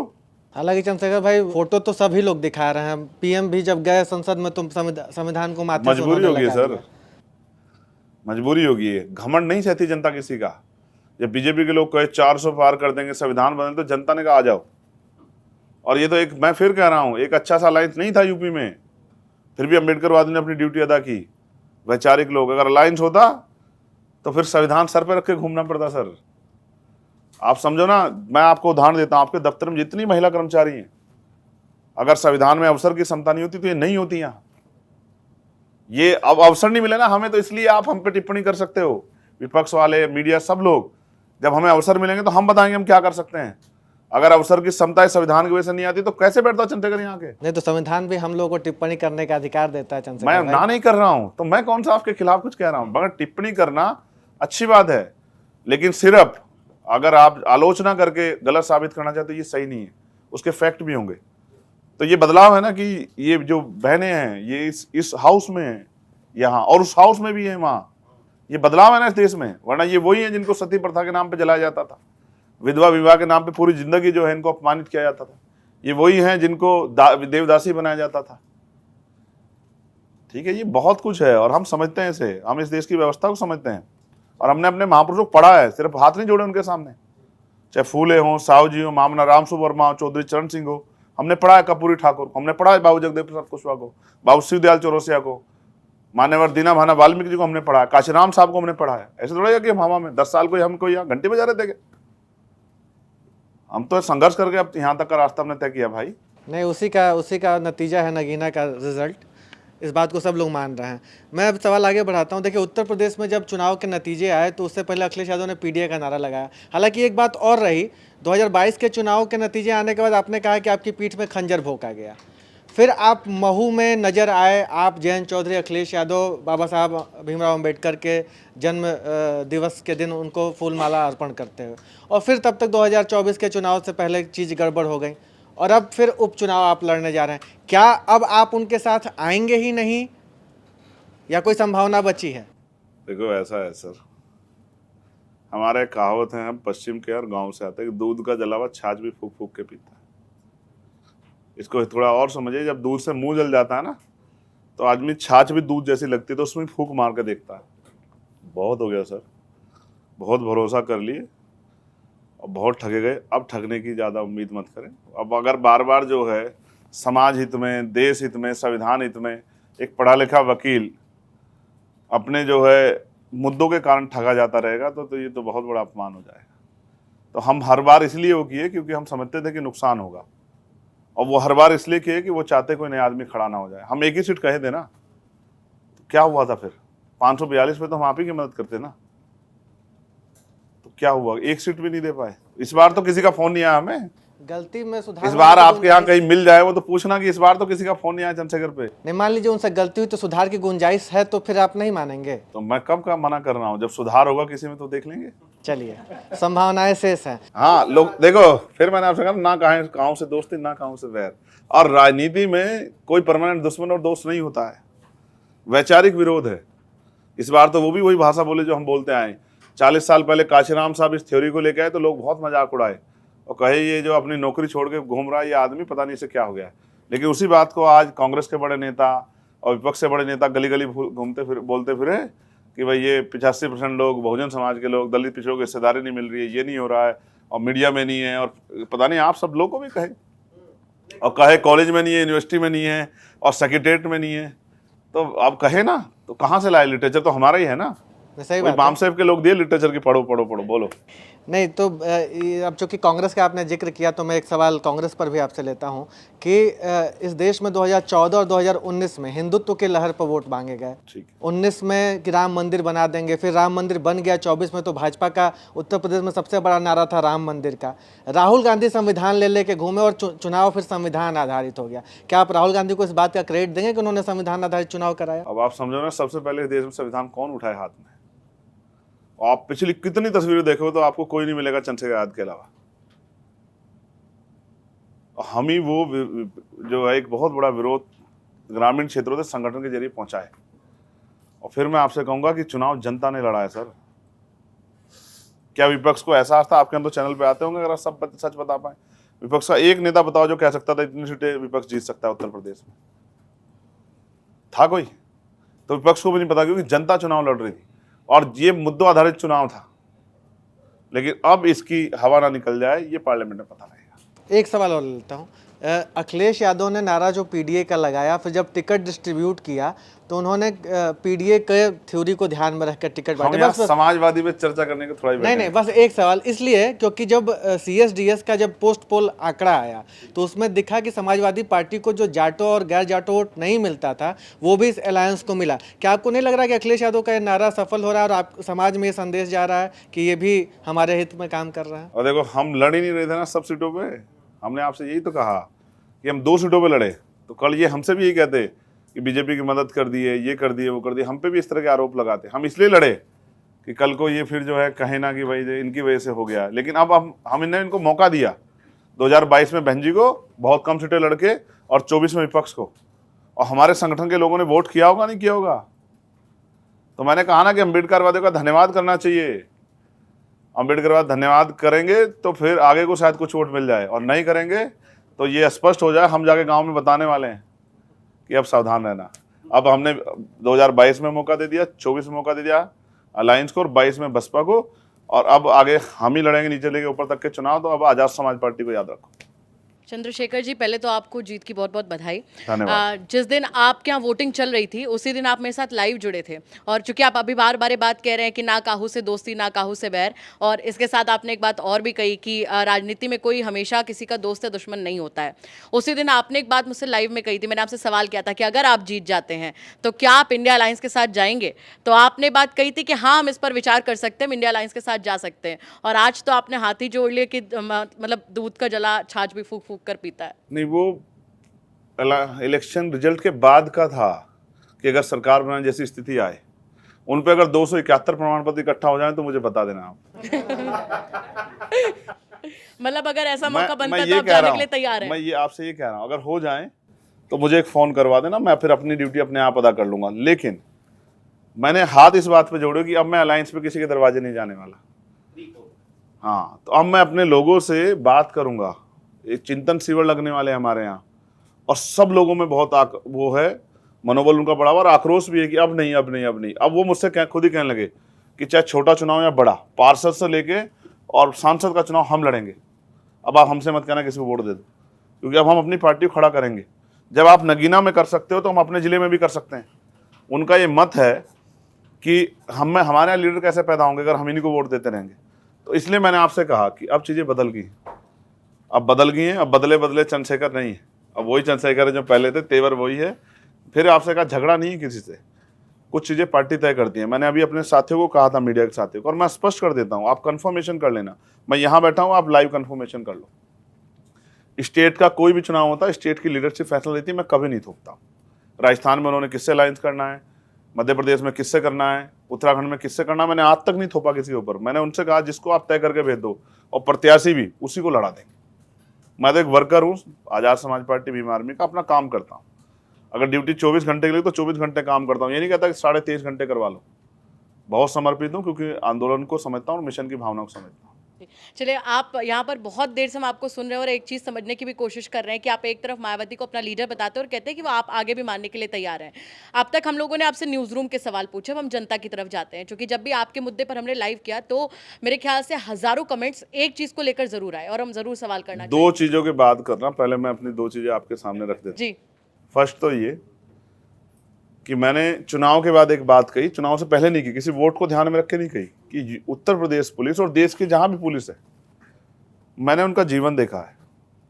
जब हम रैली करते हैं तो हम कूलर में पंखे में बैठे होते हैं, वो वहाँ गर्मी में खड़े होते हैं, और उनके कंधों पे हमारी सुरक्षा की जिम्मेदारी होती है। अब मशीन को भी आप ज़्यादा काम लोगे उससे तो उसके भी पुर्जे हिल जाएंगे, और पसीने पसीने होते हैं, खूब मोटी वर्दी पहनते। इसलिए मैंने कहा कि उनकी 8 घंटे की ड्यूटी उनकी होनी चाहिए, और उनको सप्ताह में 1 दिन छुट्टी मिलनी चाहिए। छुट्टी के लिए उनको कहीं पेश नहीं होना चाहिए। अगर ज़रूरत हो और वो उन्होंने छुट्टी के लिए एप्लीकेशन की तो उनको छुट्टी मिलनी चाहिए। आप अपने त्योहारों पे अपने परिवार के साथ रहना अच्छा लगता है ना आपको, लेकिन वो उनके नसीब में ये नहीं होता है। वो त्योहारों के बाद घर जाते हैं, वो सारी खुशियाँ उनकी अलग ही रहती है परिवारों से। तो इसलिए मैंने कहा कि उनकी वेतन विसंगता दूर होनी चाहिए, और उनको जो बॉर्डर स्कीम, जैसे छुट्टी अगर 1 सप्ताह की मिल भी गई, हफ्ते में 1 छुट्टी हो गई, तो अगर वो 500 किलोमीटर दूर है तो आने में बेचारे का दिन निकल जाएगा, फिर जाना पड़ेगा वापिस। तो उसको बॉर्डर स्कीम को भी खत्म करना चाहिए और नज़दीक लेके आना चाहिए। हाँ, अगर कोई वो आम आदमी करे, पुलिस का कर्मचारी करे, अपनी ड्यूटी से जो है सही तरह काम ना करे, या फिर कोई अपराध करे तो उस पर सख्त सजा हो। लेकिन इसका मतलब ये नहीं कि उनको जो है उनके साथ जो है दुश्मनों जैसा व्यवहार किया जाए या उनको बेइज्जत किया जाए। और कल पुलिस की लापरवाही थी, मैंने उनको खूब सुनाई, लेकिन मैं फिर इस पक्ष में खड़ा हूं कि ये जो शोषण हो रहा है, और अगर हम कानून बनाने वाली उस श्रेणी में आए हैं पार्लियामेंट में जहां से कानून बनेंगे, तो मैं इस बात के लिए तैयार हूं कि ये हो। और एक जो सबसे बड़ी मुझे जो एक तकलीफ है उत्तर प्रदेश में कि छारसंघ चुनाव आपने बंद कर दिए। भाई जिनके पिता विधायक रह लिए, जिनके पिता मंत्री रह लिए, सांसद रह लिए, मुख्यमंत्री रह लिए, वो तो आ जाएंगे, वो तो सीख जाएंगे, लेकिन वो कहाँ सीखेगा जिस आदमी पे जो गांव से निकल के आ रहा है। तो इसलिए मेरा मानना है कि छारसंघ चुनाव बहाल होने चाहिए, जिससे कि काम करने वाला, सीखने की जो प्रयोगशाला, वो सीख जाएं लोग, और छारसंघ चुनाव के लिए नया नेतृत्व पैदा हो। जी, मेरा सवाल ये था कि देखिए अब तक जो हमने सवाल किए न्यूज़ रूम के सवाल से हम जनता की तरफ जाते हैं। जब हम लाइव करते हैं आपको लेकर तो हज़ारों कमेंट्स एक आते हैं, क्योंकि राजनीति संभावनाओं का खेल है। आपने कहा कभी भी कोई हमेशा के लिए दुश्मन है, दोस्त नहीं रहता है। बार बार लोग कहते हैं कि हम बहन जी को भी नहीं छोड़ना चाहते और चंद्रशेखर भाई के साथ जाना भी चाहते हैं। तो क्या कभी भविष्य में संभावना, क्योंकि देखिए एक बात है, किसी ने नहीं सोचा था कि उत्तर प्रदेश में समाजवादी पार्टी और बसपा साथ आएंगे, आए। आप देखिए जिस तरीके से अलायंस समाजवादी पार्टी और कांग्रेस का पहले टूटा, किसी ने नहीं सोचा था जिस तरीके से वारों का सिलसिला, पलटवारों का सिलसिला शुरू हुआ था कि लोग साथ आएंगे, आए। तो क्या अभी भविष्य में अगर संभावना बनती है, आकाश आनंद जिम्मेवारी संभालते हैं या फिर सामने से कुछ ऐसा आपको लगता है कि हाँ सिग्नल मिल रहा है, क्योंकि आप इस बात को मानते हैं कि मायावती दलितों की राजनीति को लंबे समय से करती आ रही है, उन्होंने अपनी जगह बनाई है, तो मौका मिले तो क्या हम इस अलायंस के बारे में भी आने वाले समय में देख सकते हैं कि चंद्रशेखर आजाद और बसपा का अलायंस होता हुआ नजर आ रहा है? एक आप गलत बात कही कि बहन जी दलितों की राजनीति करती। नहीं, मतलब आप मेरी बात समझिए कि दलितों के लिए सबसे बड़ा नेता किसे कहा गया? मायावती को। दलितों ने अपना नेता इसका किसे मतलब माना? दलितों के लिए और कोई सोचता ही नहीं है। आपका नाम सामने क्यों आया? तभी नहीं, लोग मैं कहते कुछ थे। और कह रहा हूँ। इसका मतलब और किसी पार्टी कोई नेता दलितों के बारे में उस तरह सोचता नहीं है, इसलिए तो उनका बड़ा नेता कहा जाता है। मगर मेरा कहना यह है, मैं इस बात को, आपके सवाल को नीरज भाई वो करूंगा कि देखो, वो सर्जन कह के भी सर्जन की नेता नहीं बन पाई। इतने लोगों को मेंबर ऑफ पार्लियामेंट और मंत्री और असेंबली में भेजा और सब कुछ किया, लेकिन फिर भी वो, क्योंकि जाती है देश में और वो जाने वाली, मेरे तो माथे पे लिख के आई है, तो वो जाने वाली नहीं है। तो मेरा कहना ये है, ये बिल्कुल सच है, वो हमारी बड़ी है और मैं तो उनसे आशीर्वाद का अभिलाषी हूँ।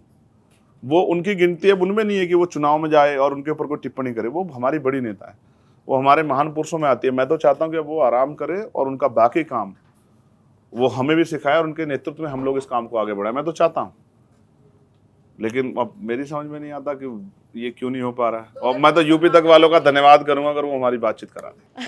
तो मतलब अगर संभावना बनती है तो चंद्रशेखर आजाद बसपा के साथ अलायंस कर सकते हैं आने वाले बिल्कुल समय कर में। सकते हैं। जी, मेरा एक आखिरी सवाल आपसे रहेगा। आकाश आनंद को लेकर मायावती का एक ट्वीट आता है बीच लोकसभा चुनाव के, जिसमें वो उन्हें अपरिपक्व बताकर कहती हैं कि वो अभी मतलब ब्रेक कर रही हैं, इस चीज को थोड़ा सा ब्रेक दे रही हैं।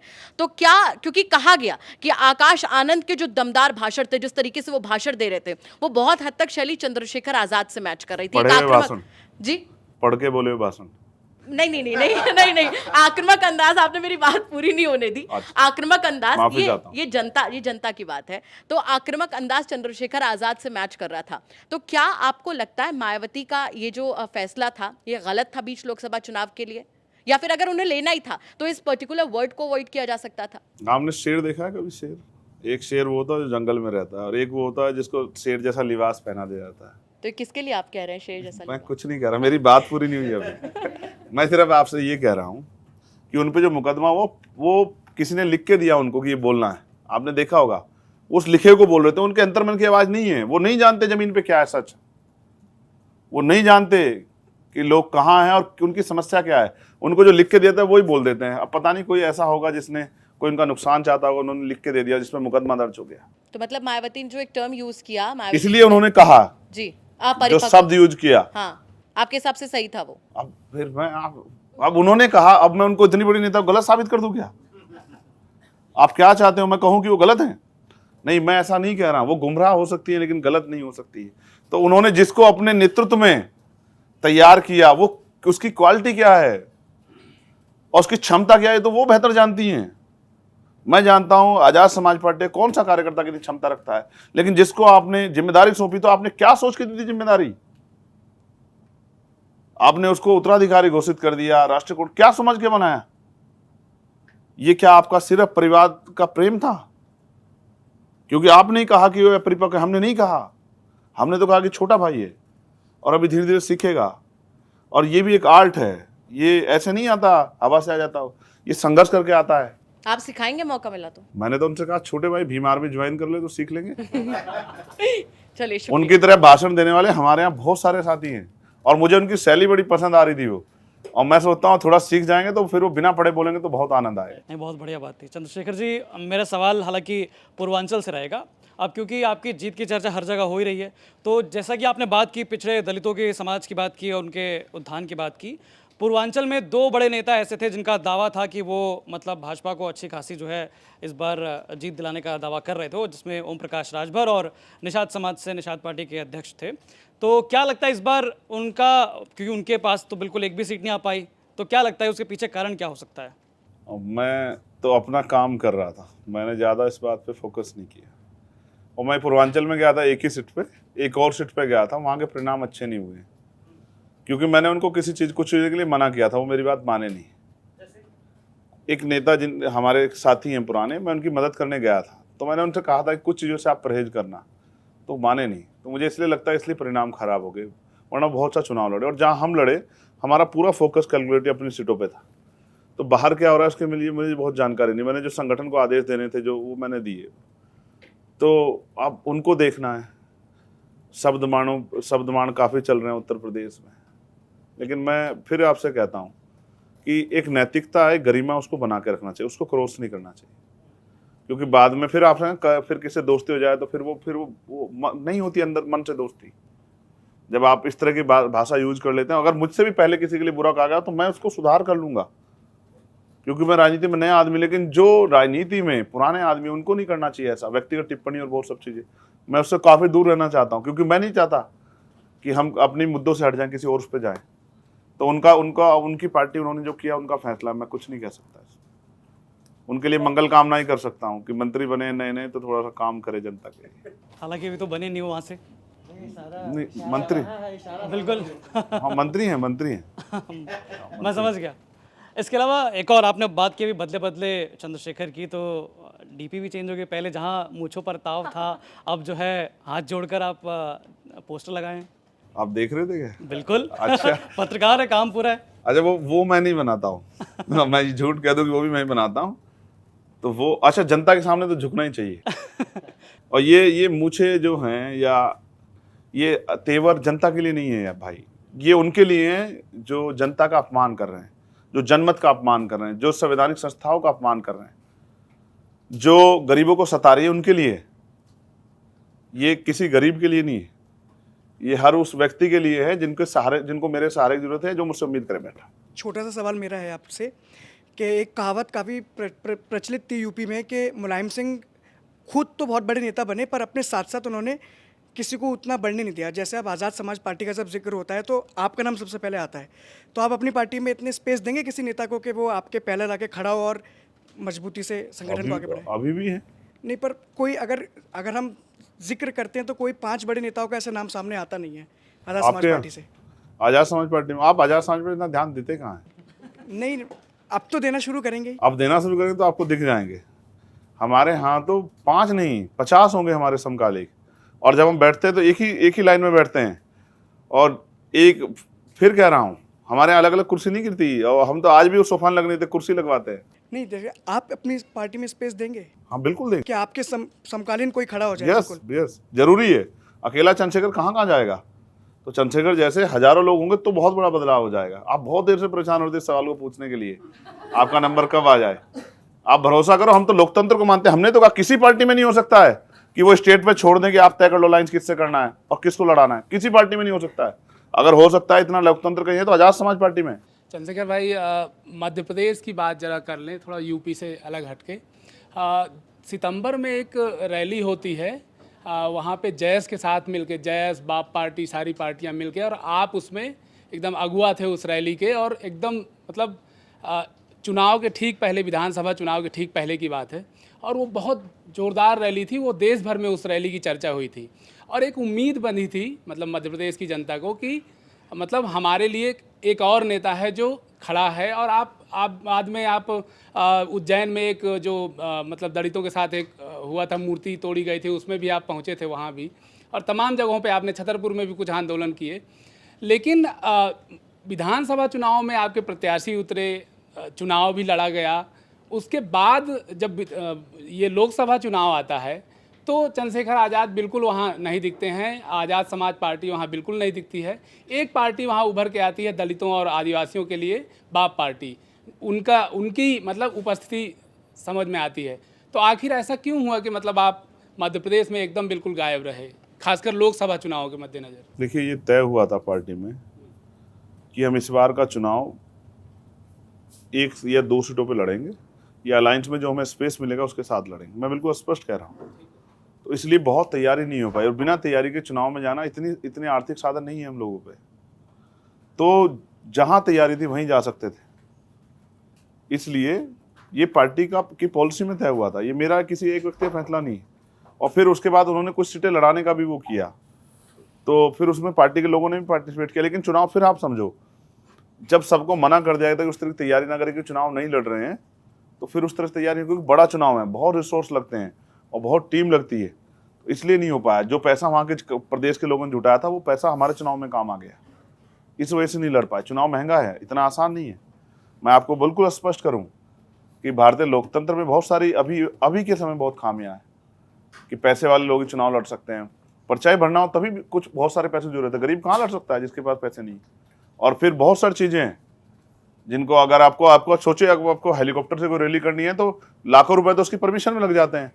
वो कहाँ उतरेगा, कहाँ वो करेगा। और फिर अब ऐसा नहीं कि चंद्रशेखर आज़ाद पे अगर रिसोर्स नहीं है तो चंद्रशेखर आज़ाद को ज़्यादा समय दिया जाएगा कि वो 2-3 महीने तक प्रचार कर ले, उसका रिजल्ट चुनाव के बाद आएगा, ऐसा थोड़ा ही है।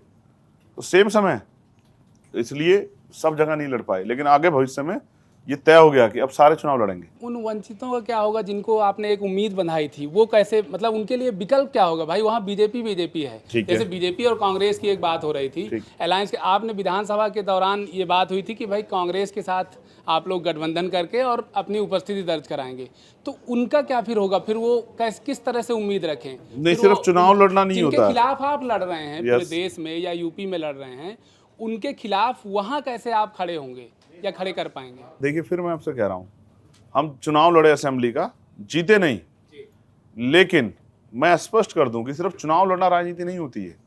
हम अपने मुद्दों पे आज भी मुखर हैं। वहाँ हमारा संगठन है, और आपको पता है शायद सागर में एक बड़ी घटना घटी है, मैं खुद गया था अहिरवार, और परसों भी शायद एक बड़ा प्रोटेस्ट है वहाँ पे जो अनिश्चितकालीन, शायद मैं उसका भी हिस्सा बनने जा रहा हूँ। तो मैं बात आपसे इसलिए कह रहा हूँ, सिर्फ चुनाव ही नहीं सब कुछ होता कि चुनाव नहीं लड़े हैं। तो चुनाव नहीं लड़े तो क्या इसका मतलब जो हमारी लीडरशिप वहाँ तैयारी को अपने सवाल नहीं करेगी? तो सवाल तो करेगी। तो वो सवाल अपना कर रही है, अपना विरोध दर्ज करा रही है, तो ये बहुत जरूरी है। ये नहीं होगा तो फिर तानाशाही हो जाएगी, फिर न्याय नहीं मिलेगा गरीबों को। अच्छा चंद्रशेखर जी, मेरा सवाल हरियाणा की राजनीति से जुड़ा है। कई बार हमने देखा है कि आप अलग अलग मंचों पर अलग अलग नेताओं के साथ दिखाई दिया। अभय सिंह चौटाला के साथ आपने कुछ दिन पहले वहाँ गए थे, आप बलराज कुंडू आपसे मिलने आए, अभी जीत की बधाई देने आए थे। तो बीच में आप जाते रहते हैं, कोई इस तरह का मुद्दा अगर उठता है समाज से रिलेटेड। हरियाणा में विधानसभा चुनाव है 3 महीने बाद, तो क्या वहाँ पर आपकी पार्टी से या कोई लड़ेंगे आप चुनाव? लड़ेंगे। तो क्या तैयारी है अलायंस की किसी से तैयारी, क्योंकि आप कई नेताओं के साथ नजर आते हैं? तो ये सवाल पे मैं पहले जवाब दे चुका कि स्टेट पॉलिसी है, स्टेट की टीम जिसके साथ तय करेगी, और नहीं तय करेगी, अकेले जाना चाहेगी, तो उनकी पॉलिसी पे हम लोग काम करेंगे। मैंने फिर कहा ना, हमारे यहाँ जो डेमोक्रेसी है वो सब पार्टियों से अच्छी है। स्टेट जो तय करेगा हम उसी को फॉलो करेंगे। नहीं, स्टेट की टीम तय करेगी, उसको फॉलो करेंगे, लेकिन जो एक कई लोगों के साथ आपकी ट्यूनिंग नजर आती थी, तो आपकी भी कुछ नेताओं से संबंध होंगे? संबंध तो मेरे सभी से हैं। अब देखो, जिनसे अब थे वो अलग अलग चुनाव लड़े मेरे खिलाफ, तो इससे क्या फर्क पड़ता है? व्यवहार अपनी जगह है, और व्यवहार रहना भी चाहिए। सुख दुख में सबके काम आना चाहिए। दुनिया बहुत छोटी है और गोल भी है कि किसी की मदद की जरूरत पड़ जाए। तो इसलिए मेरा ये मानना है कि वो पार्टी पॉलिसी का मामला है, और पार्टी उस पर लड़ रही है। मैं आपको स्पष्ट कर रहा हूँ कि हरियाणा में लोग लड़ रहे हैं चुनाव, और मजबूती से लड़ रहे हैं। छत्तीसगढ़ में सतनामी समाज के लोग बेहद आक्रोशित हैं, और आप तक भी ये सूचना पहुंची ही है, और आपने कहा भी है कि मैं जल्दी ही छत्तीसगढ़ जाने वाला हूं। तो आप छत्तीसगढ़ कब जा रहे हैं, और इस आंदोलन को, इस आक्रोश को आप कैसे देखते हैं? देखिए, मैं स्पष्ट करता हूँ कि सरकार ने बहुत लंबे समय तक सतनामी समाज की भावनाओं के साथ खिलवाड़ किया। उनका जो प्रमुख धाम है, वहीं जब इस तरह की घटनाएं हुई तो सरकार चुप्पी थाम के बैठ रही। उनकी मांग थी कि इसकी न्यायिक जाँच हो या CBI जाँच हो, तो सरकार को जन भावनाओं का सम्मान करना चाहिए था। फिर आक्रोश हुआ, और मैं समझता हूं कि उस आक्रोश में बहुत सारे संगठनों के लोग थे। तो किसने किस नियत से किया, ये जांच का विषय है।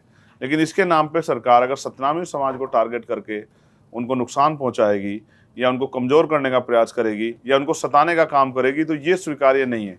इसलिए हम प्रमुखता से उस लड़ाई को लड़ेंगे और जो अन्याय वहाँ हो रहा है उस अन्याय को रोकने के लिए जो भी प्रयास करना पड़ा हम सरकार से बात करेंगे, और कोई बड़ा प्रोटेस्ट करके सरकार को बताना पड़ा कि वो हमने कमज़ोर ना समझे, चाहे दिल्ली में यहाँ, उसको भी हम लोग करेंगे। चंद्रशेखर जी, मेरा सवाल राजस्थान को लेकर के है। आप अपनी पार्टी के अकेले सांसद हैं और हनुमान बेनीवाल भी अपनी पार्टी के अकेले सांसद हैं। विधानसभा चुनाव में आपका और उनका गठबंधन भी हुआ, लेकिन चुनाव क्यों हार गए? क्योंकि हमने देखा कि विधानसभा चुनाव में जब भी आप कहीं जाते थे तो काफ़ी भीड़ आती थी, लेकिन ये भीड़ वोटों में तब्दील क्यों नहीं हुई? आपके पास आंकड़ा नहीं होगा, मैं आपको एक उदाहरण के तौर पे बताता हूँ कि हम बायतू हारे, और बायतू हम ईवीएम में नहीं हारे, बैलेट पेपर में हारे। ईवीएम में हम लोग जीत गए, बैलेट पेपर में विपक्ष को, दूसरा जो पार्टी थी उसको 1500 वोट मिले, हमारे प्रत्याशी को 500 वोट मिले। तो कौन कह रहा है कि ये वोट में नहीं तब्दील हो पाया? वोट में तब्दील नहीं हो पाया तो हम 3-3 4-4 सीटों पे दूसरे नंबर पे कैसे रह गए? लोकतंत्र को समझिए ना। अगर 50.1% वोट आपके पास है, 49.9% वोट दूसरे के पास है, तो ऐसा थोड़ा कि आप जीत जाओगे। तो आप अगर जनमत का अपमान करना चाहती तो अलग बात है राजस्थान में, लेकिन अगर जनमत इतना हमारे साथ था कि हम 10-12 सीटों पे तीसरे नंबर में, तो आप कैसे कह सकते वोटों में कन्वर्ट नहीं हुआ? लेकिन हम जीत तो नहीं बानसूर हुई उसका ना। उदाहरण है। लोकसभा चुनाव में भी आप नजर बानसूर नहीं हम आए। 7000 वोट से हारे सिर्फ। लोकसभा चुनाव में भी आपकी मौजूदगी नहीं दिखाई दी। मैं फिर आपसे कह रहा हूं, मैं इसका सवाल पहले ही दे चुका कि पार्टी ने ये फैसला लिया था पॉलिसी के आधार पर कि हम कम सीटें लड़ेंगे, और क्योंकि बहुत बड़े साधन संसाधन चाहिए, और जिन सीटों पर लड़े वही वो यूपी तक वालों ने कहाँ दिखाई है या राजस्थान तक वालों ने कहाँ दिखाई है। लड़े तो हैं कुछ लोग हमारे वहाँ भी, 1-2 लोग लड़े हैं, स्टेट ने लड़ा है। मैं गया था खुद एक शादी के प्रचार में, लेकिन आप लोगों ने कहाँ दिखाए उनको? आप भी तो चंद्रशेखर आजाद को दिखाएं सिर्फ, आप कहाँ दिखाएं दूसरे लोग? मैं एक डिस्कशन आपके साथ चाहता हूं, और मैं चाहता हूं ये डिस्कशन लोगों तक पहुंचे, और ये मैं इस पे सब साथियों का, गौरव से लेकर सब साथियों का ध्यान आकर्षित करना चाहूंगा। भारत का संविधान सभी को धार्मिक आजादी देता है, लेकिन एक बड़ा सवाल ये है कि जब, मैं तो सभी धर्मों का सम्मान करता हूं, जब कावड़ में 10 दिन तक हिंदू धर्म की भावनाओं का ध्यान रखते हुए रोड ब्लॉक हो सकता है, तो बीजेपी के लोगों ने जिस तरह से इस बार ईद पे किया, ये कहां तक सही है? ये क्या राजनीतिक एजेंडा नहीं है कि आपको 20 मिनट तक नमाज नहीं पढ़ने देंगे जब एक बहुत बड़ा गैदरिंग इकट्ठा हो रही हो? तो एक तरफ कावड़ियों के लिए विशेष सुविधाएं और दूसरी तरफ उनको टारगेट किया जाए, तो ये पॉलिसी का किसी की बोलने की हिम्मत है क्या किसी इस पे? हमारी हिम्मत है बोलने की कि सच को सच कहना चाहिए। हम कावड़े भाइयों के उनका त्याग तपस्या का भी समर्थन करते हैं, लेकिन जिस तरह से जो दूसरे धर्म के लोग हैं, चाहे वो सिख हो, चाहे वो जैन हो, चाहे वो बौद्ध हो, चाहे ईसाई हो, चाहे मुसलमान हो, जिस तरह से उनको टारगेट किया जा रहा है, और ये चुनावी एजेंडे के अलावा कुछ नहीं है, और ये बंद होना चाहिए। मेरा इस पे जो है बहुत खंडम है, और मैं आपसे भी कह रहा हूँ कि मीडिया को भी इस पर चर्चा करनी चाहिए कि ऐसा क्यों? क्या इतने बड़े, जिन लोगों का इतना बड़ा योगदान है देश की आज़ादी में, क्या उनको नकार के आप देश को मजबूत कर ले? क्या आप चाहते हो सब लोग निकल कर चले जाएं जो आपसे सहमत नहीं है? जो लोग आपसे सहमत नहीं, आप उनको निकाल देना चाहते हैं देश से? तो हिम्मत नहीं है सच कहने की। सब में हम में हिम्मत है कि गलत को गलत और सही को सही कह रहे। इसलिए तो हमने कहा हम किसी की तरफ नहीं है, हम हर उस व्यक्ति की तरफ है जो पीड़ित है, जिसको तकलीफ और जिसकी भावनाओं के साथ खिलवाड़ हो रही है, और यही चंद्रशेखर है जिसको जनता प्यार करती है। बड़ी लंबी बातचीत हो गई चंद्रशेखर जी, एक आखिरी सवाल मैं आपसे लेता हूँ। इस देश में एक बार मौका आया था, बाबू जगजीवन राम प्रधानमंत्री नहीं बन पाए, फिर कहा गया कि मायावती वो शख्स हैं, वो नेता हैं जो बतौर दलित इस देश की प्रधानमंत्री बनेंगी। वो भी अभी तक वो साकार नहीं हो पाया, हर बार इस बात की चर्चा होती है। कहा गया कि अगर इंडिया की सरकार आएगी तो मल्लिकार्जुन खड़गे वो प्रधानमंत्री बन सकते हैं, वो भी नहीं बने। विपक्ष के नेता ही बन जाए बहुत। आप सदन में पहुंच गए हैं, बड़ी लंबी बात है, लेकिन क्या आप ये चाहते हैं कि आप इस देश के प्रधानमंत्री बने? सर ऐसा है, जीने दीजिए कुछ दिन। एक दिन एक अधिकारी ने हमसे कहा कि चंद्रशेखर आपको डरने की जरूरत नहीं है, आप सुरक्षा की चिंता मत करो। हमने उनको इंटीमेट किया और इन्फॉर्मेशन दी पूरी कि हम पे हमला हो सकता है, और हमने बताया कि हमारी मुखबरी हो रही है, हमारी जो है इंक्वायरी हो रही है, हमारी गाड़ी के पीछे हम लोग इस तरह के लोग देखते हैं। और ये बात मैंने उनको बताई तो उन्होंने मुझे बड़े प्यार से कहा कि चंद्रशेखर आपको डरने की जरूरत नहीं है, क्योंकि कोई आपको नहीं मार सकता, क्योंकि मुख्यमंत्री जी के यहाँ बेटा नहीं है, वो अनमैरिड है उत्तर प्रदेश वाले, और प्रधानमंत्री के बेटा नहीं, तो आप जिंदा रहोगे। मैंने आज आप ये सार्वजनिक की है बात, तो आपको कोई कुछ नहीं कहेगा। 12वें दिन हमें गोली लगी, आप समझते हो?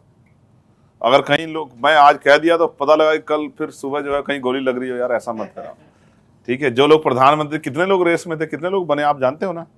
देखो मैं आपको स्पष्ट करूं, अगर मुझे किसी पद प्रतिष्ठा की चिंता होती तो मैं उनके साथ जाकर राजनीति करता जो पद प्रतिष्ठा में ऊपर है या जिनके हाथ में देने का हो। मैं स्पष्ट रूप से कह रहा हूं कि मैं अपने महापुरुषों की विचारधारा को और अपने लोगों के हितों को ध्यान में रख के लड़ रहा हूं। मुझे किसी पद और प्रतिष्ठा की चिंता नहीं है। वरना आप बताओ, इस बार भी तो मौका था कि कई सारे ऐसे लोग हैं जो लोकसभा जीते, वो भी तो मिनिस्टर बन गए। बहुत सारे लोगों की जरूरत थी, लेकिन हम नहीं गए ना, हम अटल खड़े रहे, क्योंकि हमारी राजनीति अलग है और हम बदलाव की राजनीति के लिए कर रहे हैं।